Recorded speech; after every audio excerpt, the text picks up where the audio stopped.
আপনার বাচ্চার সকালে নাস্তা হিসেবে আপনি কিন্তু হানজের এই সামার ফুড ফ্রুজিটা দিয়ে ট্রাই করতে পারেন। অনেক আপুরাই কমপ্লেন করেন যে তাদের বাচ্চা কোনো ধরনের সেরিলাক্স খেতে চায় না, নেসলে সেরিলাক্স অথবা বাংলাদেশের যে কোনো প্যাকেট জাতীয় যে সেরিলাক্সগুলো থাকে কোনো কিছু খেতে চায় না।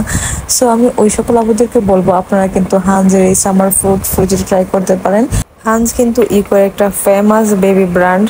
সো যে সকল আপুরা তাদের বাচ্চাদেরকে ওয়েট গেইন করাতে চান তাদেরকে বলবো আমি এই সিরিয়ালসটা কিন্তু আপনার বাচ্চাকে আপনি সাজেস্ট করতে পারেন। এবং এই সিরিয়ালে কিন্তু 2-3 ধরনের ফ্রুট মিক্স করা থাকে, যেটা আপনার বাচ্চার শরীরের জন্য খুবই উপকারী। ভালো কিছু সুপার শপগুলোতে আপনারা হয়তো এই হানজের সিরিয়ালটা পেয়ে যেতে পারেন। আমি সিলেট থেকে এটা পারচেস করেছিলাম এবং এটার প্রাইস আই থিঙ্ক 1250 টাকার মতো নিয়েছিল। অ্যান্ড এই তো আমি ইউনিবার্ন থেকে এটা পারচেস করেছিলাম।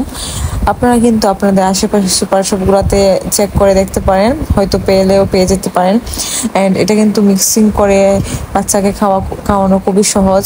আমার প্রসেসিংটা আপনারা একটু খেয়াল করে নেবেন। আজকে এই পর্যন্ত। কোনো কিছু জানা থাকলে অবশ্যই আমাকে কমেন্ট করবেন, আমি রিপ্লাই দেওয়ার চেষ্টা করব। আল্লাহ হাফেজ।